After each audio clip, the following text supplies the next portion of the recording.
This Saturday, Nebraska prepares for their biggest game of the season versus the number 21 ranked Michigan Wolverines in a test that will likely determine the rest of our season. And there's been a lot of storylines. How does the offense need to perform? What about special teams? What about the defense?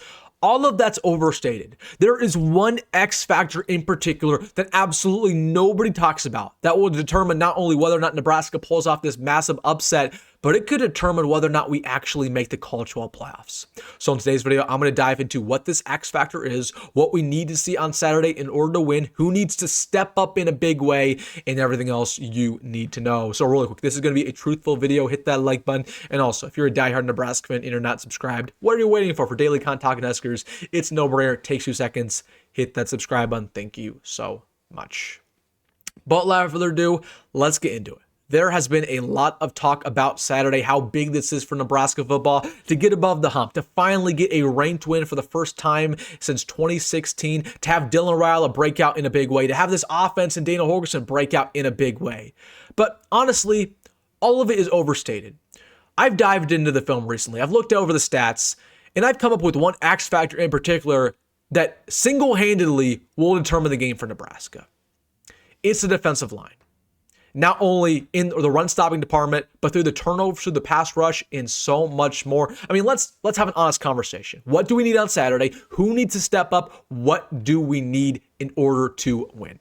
Because let's be honest, the defensive line has underperformed to begin this year. We don't have to sugarcoat things here. We're going to be honest, okay? Week 1 versus Cincinnati, they had a horrendous performance. They had 0 sacks against the Bearcats.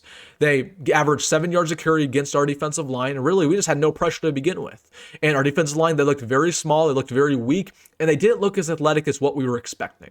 So going into these last couple weeks, it was important for them to improve. And they did just that. I mean, last week versus Houston Christian, they had 3 sacks. That's an improvement. They only averaged 2 yards a carry against us. That's absolutely improvement. But it's still not good enough. And you know what it is? We just haven't played a good team. So yes, it's great to have only 2 yards to carry against us, but it's a little bit of a different story when you go up against Michigan and 4- and 5-star recruits. And it's definitely a different story when you're going up against their pass protection unit with us only getting 3 sacks against the Huskies. That's not good enough. Okay, so I'm looking at a bunch of guys to step up. I mean, let's start off with the big key. You got to stop the run. And that's why I believe this is the biggest key of the game, because you know the game plan for Michigan. They have a talented defense. Absolutely. They're going to give Dylan some trouble. We should give Bryce Underwood some trouble as well. So the storyline for them, how can they run the football with as much success as they had in the past? Because they have some options. They have Justice Hayes, who's one of the best running backs in America. They have Jordan Marshall, who's a really good second option. They have a quarterback who's a 5-star, who has some legs to him, and who had 100 yards on the ground last week versus Central Michigan. Okay, how can we stop the run? Because Nebraska, unfortunately, has not shown the ability to do so. Okay, we got torched versus Cincinnati. Cincinnati isn't a great team. They're probably going to win 5, 6, 7 games at the very most. Okay, we don't have to sugarcoat it. I know that we love to act like the teams that we are in close games with are a lot better than what they actually are, but Cincinnati, they're an average Big 12 squad at best. Okay, and yet they still ran all over us with their dual threat quarterback, with their very talented and speedy running back. Michigan has exactly what Cincinnati had, but they're better in every aspect. They have a better running back, a better quarterback, a way better offensive line. So if Cincinnati ran all over us, what do you think's going to happen versus Michigan? Hey, and I'm calling for a couple guys to step up right now. Elijah Judy, now is your chance. You are a 5th-year senior. You are a former 4-star recruit with Texas A&M. You have not had a good start to the year in any way. Now is your opportunity to shut the haters, including myself. Have a great performance, right? Plug the running lanes. Riley Van Poppel, do the exact same thing. Keona Davis. Can we talk about Keona Davis? With the coaching staff comparing him to the Ndamukong Suh last fall ball, and for him really to make 0 impact so far this season, that's crazy to me. Okay, where's Keona Davis? Where's Cameron Lenhard? He's been a black shirt since he was a true freshman, and yet we hear all these practice clips. We hear all these great things from the coaching staff, you know, in their press conferences. And yet, when we're actually on the field on Saturdays, it feels like Cameron Lenhard isn't really doing much. Okay, you got to stop the run.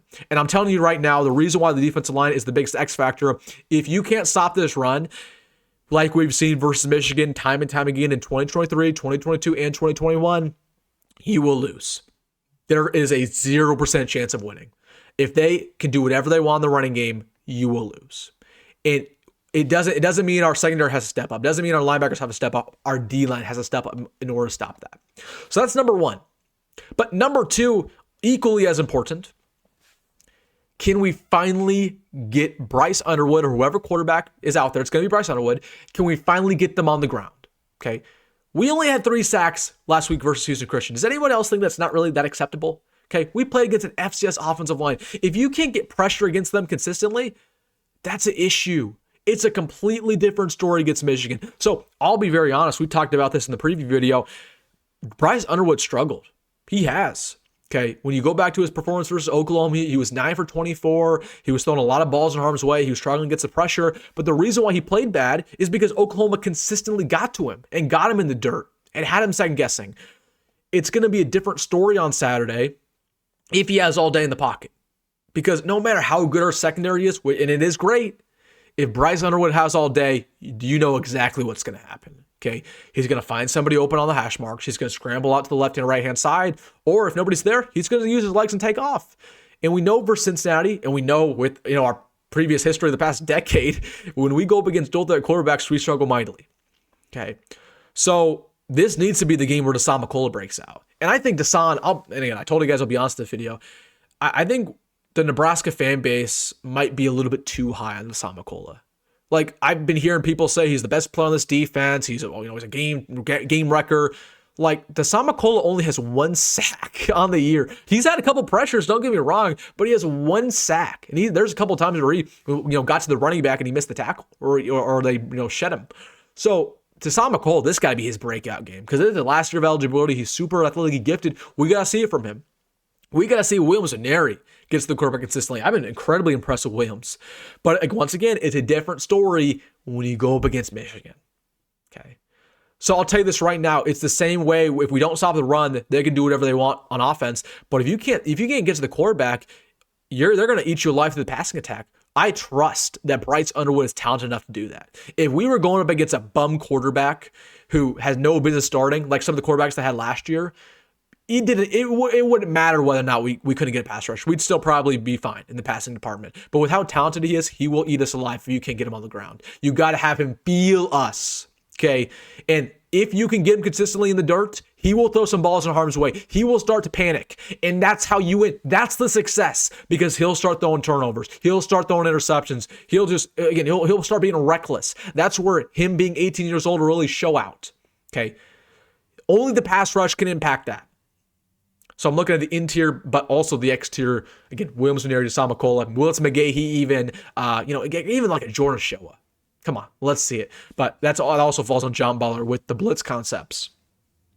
And last but not least, the defensive line needs to force turnovers.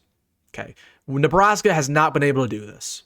Okay, in the Matt Rhule era so far. I mean, I'll go back to the Iowa game. Okay, we outplayed Iowa in every single aspect. They were a very evenly matched team to what we were last year. Okay, very similar to this game. Michigan, while they're talented, they're very evenly matched to what we are. Okay, we actually outplayed Iowa. But the reason why Iowa won is because they forced a turnover at the very end. They got pass rush, which we just talked about. They got to Dylan, and they poked the ball free. So I don't want to be in a scenario where it's a very close game. We outplay Michigan, but for whatever reason, again, it goes down to the final possession, and Michigan is the team that forced the turnover, not us. So my call is for every single defensive lineman, but it doesn't matter, linebacker, member of the secondary, when you get a tackle, whether it's Justice Hayes, Bryce Underwood specifically, but anybody, punch the ball free. Because the team that wins the battle of turnover, specifically in this close ball game, will win. Okay, we have not shown that ability. You got to get at least one fumble recovery, and that's on the defensive line. Punch that ball free. Riley Van Poppel, kudos to you. You did it versus Houston Christian. I want to see it again. I'm greedy. Do it again. Because that's how you win Michigan. You get in their head. It's all a mental game. And I'm telling you, if Bryce Underwood has one ball on the ground, if you get him with a strip sack, it gives not only you all the momentum, but you get in his head. And he starts to question himself, and he starts to lose his confidence. And once you are a 5-star quarterback and you lose all your confidence, you have no hope in yourself, you've already lost. Force turnovers on Saturday. Got to do it. You got to win that battle. Because if you don't, you're waiting for your offense to mess up. Okay, and Michigan has shown the ability to force turnovers. They have. They did it last week. They did it against Oklahoma. You got to force turnover yourself, win the turnover battle, and that starts with the defensive line. So overall, I mean, I've been harsh on Terry Brain. I've been harsh on the D-line. We're 3-0. Despite the D-line not performing well, it hasn't really impacted the results that much. But this is where it's put up or shut up time. If you are not a physical team in the Big Ten, if you are not dominating the battle of trenches, you will lose. Okay, you can maybe get away with having a weak defensive line in the Big 12 or the ACC or even the SEC. But in this conference, if you have a bad defensive line and if they do not show up on Saturday, you will lose. It is guaranteed. It is written in stone. It does not matter how good Dylan performs. It does not matter how good the game plan is. It does not matter even your close game moments. If your defensive line has nothing to do with this ball game, cannot stop the run, cannot get to the quarterback, pretty much show the same tendencies we've seen, you will lose. I'm hoping that doesn't happen, but it's the X factor. And of course, I'll say my predictions for Friday, what I actually think will happen. I do believe our defensive line will show it a little bit. I'll just give you that sneak peek. But once again, that's the X factor. Defensive line. How does it perform? It will impact not only whether or not Nebraska beats number 121 Michigan, it will determine the rest of our year, at least in Big Ten play. All right, guys, let me know your thoughts down below. I want to hear your thoughts about one particular thing. Out of all the players on the defensive line, who, in your opinion, do you want to see break out against Michigan and have a great performance? Out of all of them, you got to pick one. Who do you want? Let me know in the comment section. Hey, if you made it this far, hit that like button and subscribe. As always, folks, go be great, go at roll, and I'll see you in the next one.